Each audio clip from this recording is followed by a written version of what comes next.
this field. Just first and foremost, what are your thoughts? Just how fast this all turned around and how much it does make the Rays feel like home? Well, I think number one, if you talk to the people that work for the Rays and the Rays organization, they did a really good job of turning it around. I mean, they've already played one series here, but talking to some of the people that I know here from previously being here, it sounds like they did a really good job in terms of turning it around. So it's going to be interesting. It's going to be interesting not only now but throughout the course of the season how this ballpark plays. I have a little bit of experience. I was a hitting coach for the Tampa Yankees here a long time ago. And there's times this ballpark can play really small, so it's going to be interesting to see with major league players how it's affected.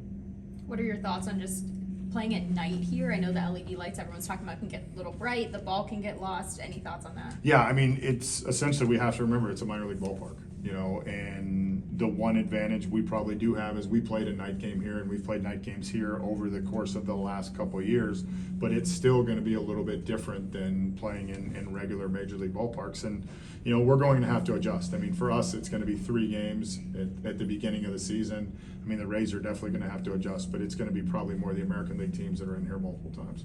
The infield dirt also needs replaced and will be when they return, but are you guys out there getting extra work just to kind of get a feel for that? I know you said you've played, so it's probably not that big of a difference, but at the major league standard. Yeah, I don't think for us it's going to be that much of an issue because we've played here twice during spring training, and I really didn't realize the dirt was changing until the last time we were here, and I was talking to the groundskeepers that worked for the Yankees, and they said that they were totally putting new one in. So it really doesn't affect us because of the fact that we've played on this surface throughout, a couple times during spring training. Forgot to ask this after the game, and probably wasn't the time to ask, but O'Neal, was he just getting an off day for maintenance yesterday? Yeah, I mean, we kept Key off the turf. We kept O'Neal off the turf. I think I don't know if I said it going into it, but we wanted to make sure. I mean, Brian got a DH day. Mm-hmm. Coming out of spring training and getting on turf is a complete different animal. Mm-hmm. And I mean, this would have been, if the trop was still there, it's one of those ones where you would have gone 7 days, and have done that in the past but in this situation we wanted to make sure that we were not going 4 days on the turf with just about everybody, especially standing on the actual turf. We gave Tommy a day. Mm-hmm. I mean, I know IKF played, but he wasn't in the outfield.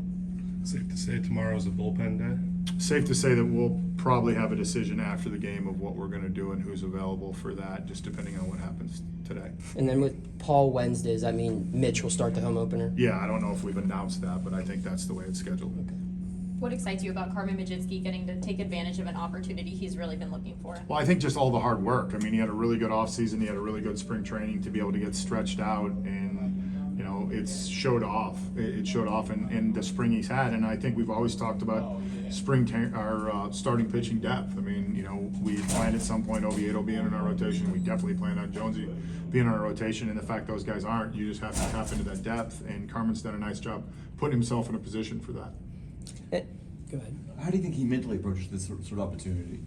I think he mentally started approaching it last year in September when we sat down and he expressed the desire to start and we expressed, all right, let's go. So I think he started with how we prepared this winter and throughout the offseason and then carried it through spring training. How have you just seen him grow since having those conversations at the end of last year, just mentally as a pitcher?